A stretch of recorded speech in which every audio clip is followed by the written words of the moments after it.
Assalamualaikum warahmatullahi wabarakatuh.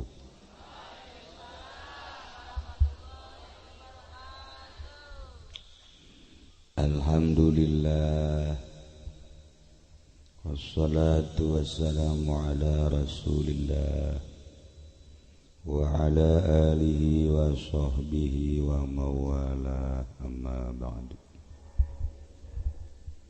Qala Allah Ta'ala fil Qur'anil Karim wa huwa asdaqul qailin. A'udzu billahi minasy syaithanir rajim. Bismillahirrahmanirrahim. Wa ma arsalnaka illa rahmatan lil alamin. Wa qala an-nabiyyu sallallahu alaihi wasallam, innama bu'ithtu liutammima makarimal akhlaq. Al-hadis. Langkung dipayun urang sami-sami nyanggakeun puja sinareng puji ka Gusti Allah anu Maha Suci, nu parantos masihan tina rupa-rupa nikmat ka urang sadayana, terutama nikmat anu kacida pisan ageungna nyaeta nikmat iman sinareng Islam. Sholawat sinareng salam mugia dilimpahkeun ka junjunan alam, Kangjeng Nabi urang Kangjeng Nabi Muhammad sallallahu alaihi wasallam, katut ka para kaluargina oge ka para sahabat-sahabatna, rauh para tabi'in atba'a tabi'in, al-mukarramun, para alimil ulama, para asatid, para tokoh masyarakat, wabil khusus kakersana kiai anu ti Kasemen, oge kori anu ti nu jauh di sana, anu alhamdulillah ku urang parantos kakuping dina dua kiai tadi, kahiji atuh mutiara-mutiara yakni hikmah-hikmah maulid, kadua wahyu-wahyu ilahi. Mudah-mudahan kudua siraman eta hati orang jadi leuleuh, hati orang jadi caak, hati orang jadi terbuka, sehingga anu sarusah jadi senang, anu gering jadi cager, anu bodoh jadi pintar, can boga salaki supaya boga, can boga pamajikan supaya boga, nu boga hiji supaya dua.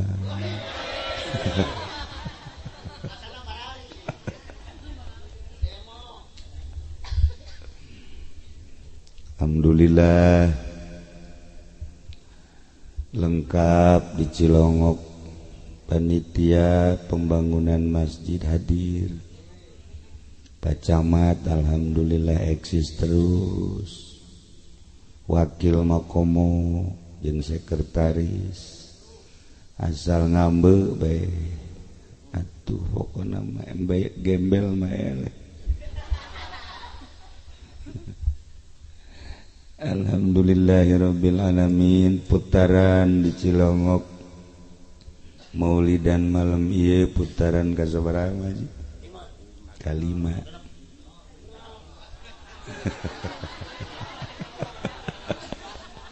Ya Allah, ya nangis pasini bae.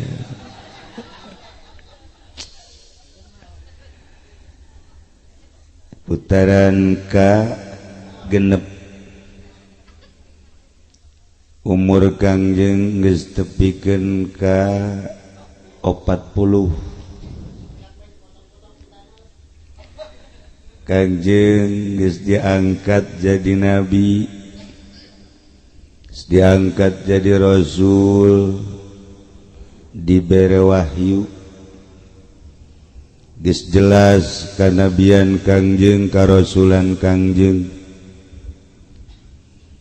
sehingga kanabian jeung karasulan Kangjeng nyorot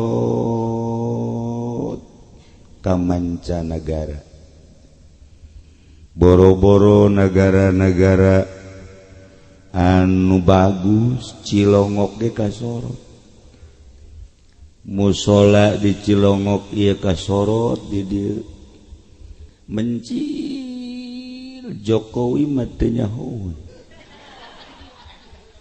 tapi Kangjeng mah nyahoan apaleun Kangjeng mah Jokowi mah teu nyahoan di dieu aya musola tapi Kangjeng mah masyaallah nyorot aya nu kasorot ku Kangjeng teh haju hebat aya nu kasorot ku Kangjeng Nabi teh haju kitu-kitu bae aya nu mundur ulang deuleu ka dieu biasa bae heulanan tah wahyu nu pertama iqra bismi rabbikal ladzi khalaq khalaqal insana min 'alaq urang lamun ngadengekeun Al-Qur'an model tadi sapeting ge kuat tapi urang ngadengekeun Haji Fendi asana galedeg sing cileger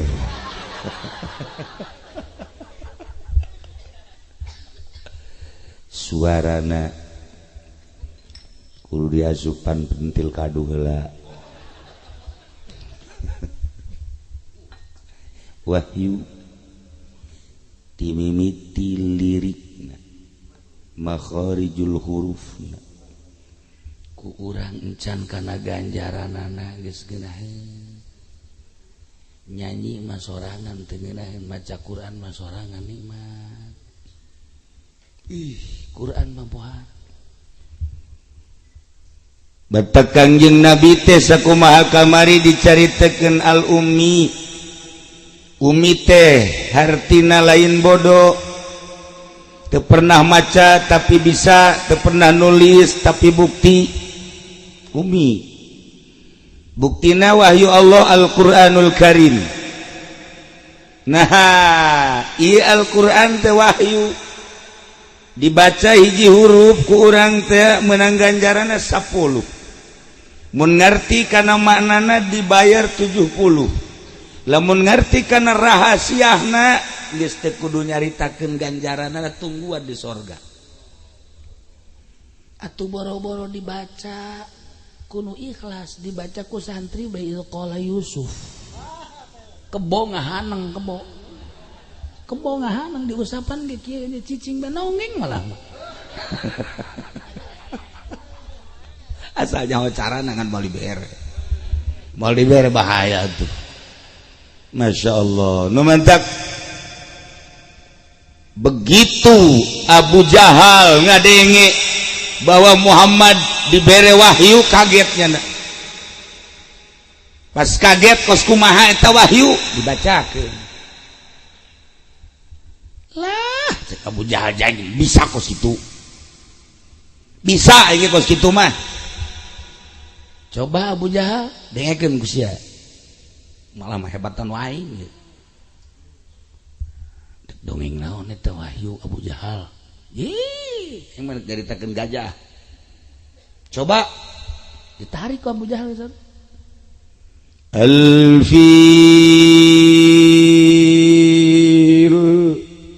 fil teh hartana gajah ari ieu teh gajah urang mah ngadengekeun wah hebat dia ma huwal fil naon eta ari gajah tololnya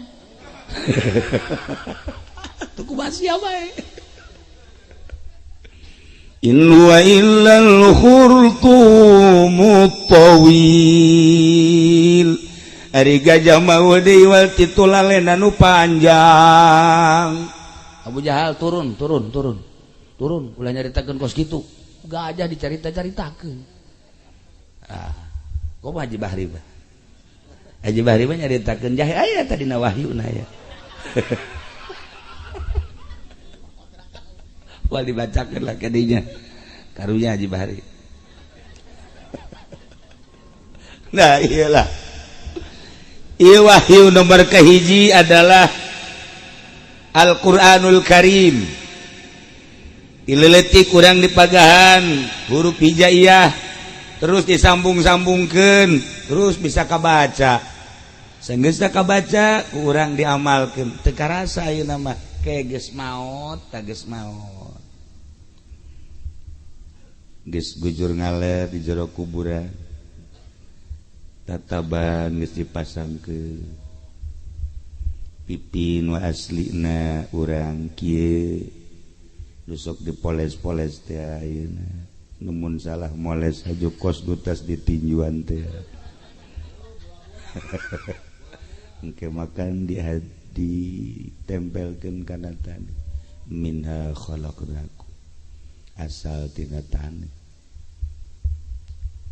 Wa fiha nukhrijukum ti tanah dikaluarkeun. Iya. Uhidukum tarotan ukhra. Ieu dibalikeun deui. Engke bakal ditempelkeun. Kajenting kuari di mumule.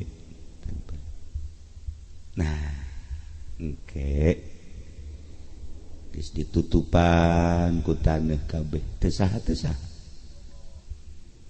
Cenah ayeuna jadi presiden, ngagoler. Cenah ayeuna jadi panglima tetep ngagoler. Cenah kapten ngagoler bae.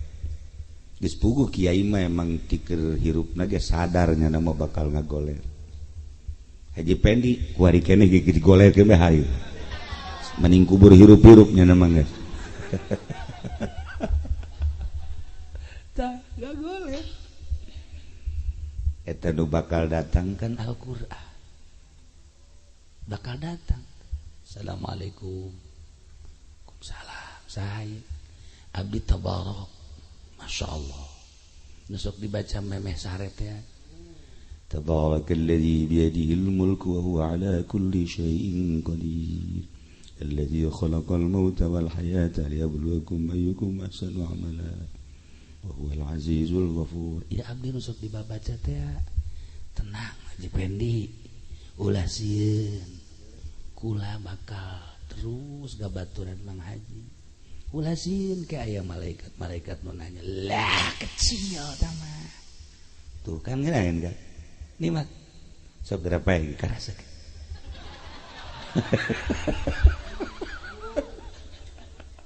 ya Allah nikmatan Al-Quran wahyu Allah lain sambarana kalamullah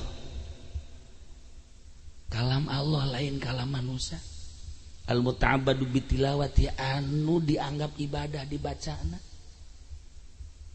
nu mau panjang tarifna geus kitu bae pokona tah lamun sok maca Yasin assalamualaikum waalaikumsalam cek terus di teh ieu saha ini Yasin yang dibacanya enggak pernah tamat iya aku pernah tamatnya iya. Kalau mau tidur kan suka dibaca saya. Terus nggak pernah tamat. Kenapa sih? Bisa yang di rumahnya suka ngedangkak begitu. Jadi eleh kudu diimah. Tuh, geus ngaku ngajam bertan cenah. Tak eta Yasin salam kan ka urang. Tenang, sanajan teu tamat kula bakal nulungan. Nikmatkan. Masya Allah, geus tabarok, geus Yasin. Ih, indah jasa. Mantap.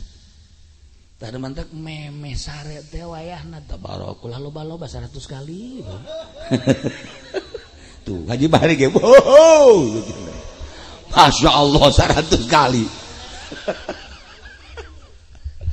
Baca tabarok, baca Yasin ta. Urang teh ya belajar tabarokna babari.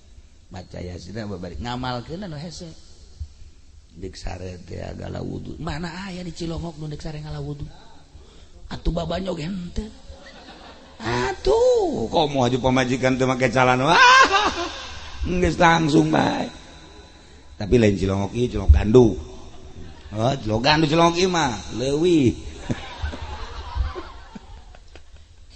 Tabarak. Masyaallah karim. Yasin. Panjang teuing cenah tuh kiai tabarak jeung Yasin mah deuk sare mah. Ulah hese-hese maca surat di wasyamsi datang ka kulaun berbinas. Atuh saya mau kita namanya. Panjang teuing cenah kiai teh mah kulhu bae 100. Ieu nu meujeuhna ka hate eueuh. Nu meujeuhna ja. Atuh kulhu bae 3 balak binas hiji-hiji tiupkeun ka dieta. Bismillahirrahmanirrahim. Qul huwallahu ahad Allahus samad lam yalid walam yulad walam yakul lahu kufuwan ahad. Palak hiji, nas hiji, Fatihah hiji, tiupkeun. Beunetkeun kabeh. Insyaallah. Ke urang maot datang tah. Waalaikumsalam saya. Iya, saya kulhu.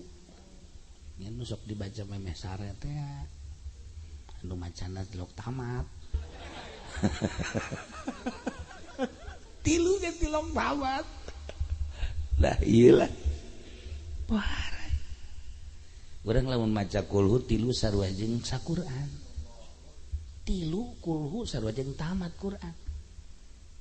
Mantap kursi mah tilok tamat cukup tilu. Ceknya sarua jeung saquran teh. Sarua jeung saquran tilu kulhu mantap. Hese-hese teuing mah urang maca kulhu tilu. Sarua jeung saquran. Nah, ieulah wahyu Allah. Eta kakarak buca baca encan lamun ku urang ditaliti rahasia-rahasia ayat-ayat suci Al-Qur'anul Karim. Lain bahasa manusia, lain bahasa makhluk, bahasa khaliq. Ieu Al-Qur'anul Karim nu sok dibaca ku Haji Bahri sakali maca ha mim ain sin qaf. Ampilingan ku Haji Bahri kalenger. Je beraja musti aya di nyana tuh. Nggak sabaraha kotok nukunya ditampiling ajur atau kotok doang. Udah sabaraha kan. Masya Allah lu bantak Amerika ke Indonesia ang-angan ge lain masalah nanaona. Iya loba dukun-dukun di Indonesia teh eta loba nu kos karar itu di sakali baca kayak bangku gitu lalakona kapal di luhur bisa ditiup. Air agak henteu ditiup batu bisa. Lu penting mah ditiup bae geus. Krieu kula asup ka ieu mah areueuh dikunci lawang kabeh. Nah, di Ngaji Pendi. Tiup Haji. Dan tiup.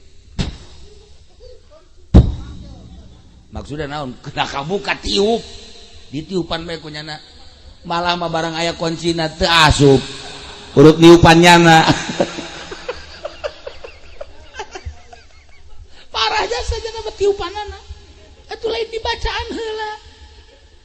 Mah inget ka Kangjeng Nabi bae mukjizat Kangjeng nomor kahiji eta kan wahyu Al-Qur'an. Mukjizat nomor kedua Kangjeng Nabi dibawakeun budak. Sageus dibawakeun budak pangusapkeun ya Tuhan ya Rasulullah. Ieu budak sirahna botak, tanda-tanda bakal bukan. Jadi herang teh kitu herang. Pangusapkeun Tuhan ieu mah supaya kabarokahan panangan Tuhan, ieu orok supaya tumbuh rambut. Kadieu cek Kanjeng Rasul teh, kadieu. Langsung diusaha bukanya, dibacaan cuma bismillah. Bismillahirrahmanirrahim. Balik gede. Bismillahirrahmanirrahim. Balik gede. Bismillahirrahmanirrahim. Tiup. Hari tak kene langsung timbul buk. Masya Allah, atuh mana bungaheun pisan. Luar biasa. Nah, kacaritakeun kan aya Musailamah Al-Kadzab. Nuku Kanjeng dicaritakeun engke bakal aya jelema ngaku nabi. Jelema bakal aya nu ngaku rasul ngaranna Musailamah Al-Kadzab. Kacaritakeun di zaman Musailamatul Kadzab didongengkeun baheula mah aya budak dibawa ka Kangjeng Rasul botak herang diusap hayang buluan hayang bukan langsung harita keneh coba tanda-tanda kenabian anjeun wahai Musailamah ye orok pangusapkeun coba ye sedengkeun nya namangan saeutik botak nangan dihareup doang supaya buukan ye kadina mah geus ayaan pangusapkeun supaya lengkap tamat saeuna kitu sampurna diusap ku Musailamah diusap ku Musailamah jadi botak kabeh jadi botak kabeh eta mah kenyataan anu dipuat tidak kitab sejarah. Nah perbedaan adalah Kangjeng Rasul mah mukjizat langsung dituturkeun ka hayangna ku Gusti Allah hari Musailamah kadzab pembohong sakitu kumanehanana enggeus dibacaan ge botak bae masyaallah karim hilang mukjizat. Urang lamun nyaritakeun mujizat Kangjeng Rasul Masya Allah Quran geus luar biasa. Lamun urang penuh keyakinan ku Al-Qur'anul Karim ulah saquran saayat bae hiji ayat ngan moal dibacakeun ayatna geus aya pelet bae biasa tah mah ieu mah aya ayat lamun dibacakeun eta jadi kendaraan ayat eta jadi kendaraan nu geus pernah dibacakeun ku nu buta waktu nu buta bebeja ka Abah teh ya endeu ka Aceh saeus datang ka Aceh nyana endeu ka dieu deui guruna maot kan di Aceh saeus da guruna maot ka Aceh ka dieu duit teu boga nyana ngan dibere ayat eta tungtungna mah Rabbana atina fid dunya hasanah wa fil akhirati hasanah wa qina adzabannar tungtungna mah ngan ayat nu mimitina moal dibejakeun tuh dibaca ku jana bari peureum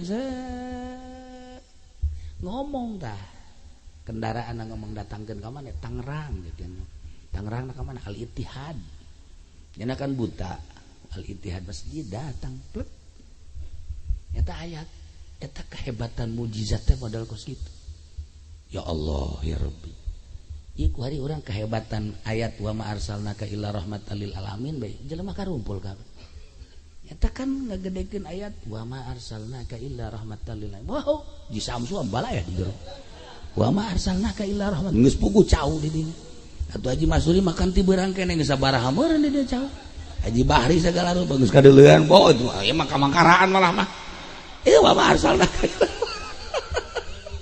lain lalagaan hidup diukna kuat mengadengekeun tegep makanan loba emang berkat naon si hade wa ma arsalnaka illa rahmatan lil eta kakarake kurang dibacakeun doang kayakinanna mah alah masih keneh hangpa mun diyakinkeun bener eta ayat wa ma arsalnaka illa rahmatan lil masyaallah emang rahmat eta kumaha gitu rahmat eta kumaha rahmat mah kadeudeuh Gusti Allah boro-boro kadeudeuh Gusti Allah kadeudeuh indung bae kanu jadi anak kadeudeuh indung kanu jadi anak karasakan ku anak beuh pohara jasa eta rahmat kana kos kitu tah urang ulah-ulah nyontohan jelema maung bae maung deudeuhna ka anakna mah tilok ngadahan tilok eta rahmat sakitu poharana ya Allah ya Rabbi jelema baheula nu kukulek dongengkeun teh anu awewe teh anu awewe nganiaya ka indung bapana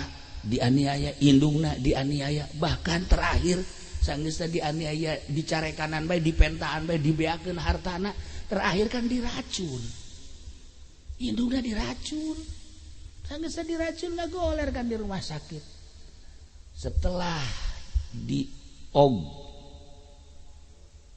non siapa nyaho dengan operasi doang hayang kanyahoan panyakitna naon ngaranna teh nyaho nah lain tuh dokter ge hese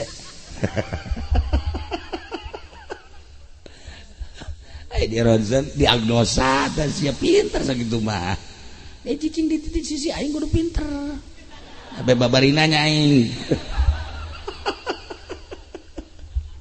setelah diagnosa kanyahoan cek dokter ini mah racun coba nu ngaracuna saha setelah diteliti nu ngaracuna kapan anak Ya Allah ya Rabbi, ibu ieu nu ngaracuna anak nah iya mah kulantaran nu ngaracuna anak geus eueuh di jalan anak biadab eueuh di jalan geus bae pokona mah ibu tanda tangan bahwa anak ibu penjahat kulantaran anak ibu penjahat tanda tangan masukkan penjara kumaha tah cak indungna kajen teuing indung ge paeh ge diracun ku anak tapi pan eta teh darah daging ibu masa nuku ibu dikandung 9 bulan dilahirkeun sarua jeung perang antara hirup jeung paeh kuari geus lahir gede dididik ku ibu teu salah ibu mah ngadidik ngagedekeun alhamdulillah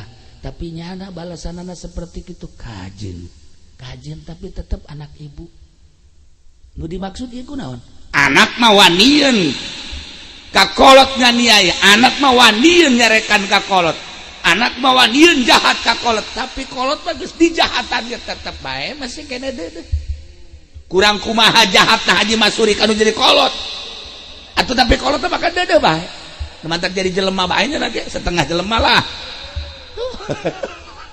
nah iya coba ge kolot mah kolot jadi ya kos gitu tapi anak mah kakolot tuh Masya Allah nah iya deudeuh rahmat nu jadi kolot baik nu jadi anak kos kita atuh komo rahmat Gusti Allah mantak 100 rahmat karak hiji anu diterapkeun di alam dunia masih kene aya 99 jang saha eta rahmat jang di akhirat jang nu mana kakenaan rahmat jang Haji Masuri nu kudu ka neraka engke kudu kesorkakeun bae ku rahmat eta Haji Bahri anu lukaliku hirupna kasor ka neraka nah ku rahmat eta Haji Pendi mah geus bohong nipu aya dinya ngabohong aya dinya nangis macem-macem lah duit masjid di aku nyana engke ka neraka nah ku rahmat eta tuh kan Pak ya Allah ya Rabbi nah rahmat eta komo awewe mah tuh awewe mah geus pinarakeun kabeh ja atuh pinarakaeun kabeh salah kitu salah teu naon dicareka eta ka pinarakaeun eta ji atuh salaki nyandung bae digeregetan teh kumaha tuh ai kuduna maka mumpung ora geus laksanakeun tah ayat nyandung habak ka ditu kula mandek balik eta wahyu eta Masya Allah nah iyalah rahmat Allah nu bakal diterapkeun di akhirat anta urang boga nabi urang rahmatan lil alhamdulillahirabbil ya kuari karasa urang rahmat da ieu mah lalakon Kangjeng 40 tahun kemudian diangkat dari Rasul tah dibere wahyu ke urang sabaraha kali kana 2 kali sehiji deh ya Allah ya berarti kita cerita mujizat kabeh di awal tapi ke akhir aya 75 mujizat bakal tamat moalnya 75 mujizat anu jelas-jelas mah nah iya mah kieu Kangjeng Nabi begitu diangkat jadi Rasul dibere Al-Quran sebagai mujizat mulai dakwah ketika Kangjeng Nabi dakwah encan nyaritakeun pangeran itu orang Mekah nu salah biasa-biasa baik barang nyinggung patung nyinggung pangeran bahwa pangeran Mekah pangeran patung salah karena Kangjeng Nabi mulai dipolotot karena Kangjeng Nabi mulai dianiaya karena Kangjeng Nabi mulai dipersulit karena pengikut Kangjeng Nabi diboikot silahkan dakwah mah asal ulah nyarekanan pangeran aing cek urang Mekah pangeran aing kan geus berabad-abad ieu di sia Muhammad tolol teuing sia susampar sembarangan bae pangeran aing dicarekanan lo sia deuk dakwah mah asal pangeran aing ulah dicarekan tah eta orang jahiliyah mah kos karar itu kabeh mulai Kangjeng Nabi didinya dipersulit dibekot karena Kangjeng Nabi nyarekanan pangeranana nah ndek ngalihkeun pangeran patung ke pangeran Allah ieu lain sambarangan nang berjuang Kangjeng Nabi tuh urang makan kuari langsung pangeran teh Allah nikmat urang ngeunaheun dek aya mararuncul pangeran di luar pangeran Allah atuh kajenting ku hanya nabe nu penting mah nyalametkeun urang bae ulah hese-hese. Gitulah para jamaah kaum muslimin wal muslimat rahimakumullah. Nah ieu mah dicukupkeun sakieu jam 1 horeng kakarak jaritakeun wahyu nomor 1, mukjizat ka 1, mukjizat ka 2. Jadi tengetkeun lamun 75 mukjizat nu geus 2 tah. Nah jadi sabaraha deui tah mukjizat. Nah terakhir diditungke urang bahas muji peperanganana encan. Peperangan encan kakarake diangkat jadi nabi 13 tahun di Mekah engke ayat tahun ke-1 diangkat jadi rasul kumaha tahun ke-2 tahun ke-3 tahun ke-4 tahun ke-5 tahun ke-6 eta nu bakal dicaritakeun masih kade panjang sampai 13 tahun di Mekah.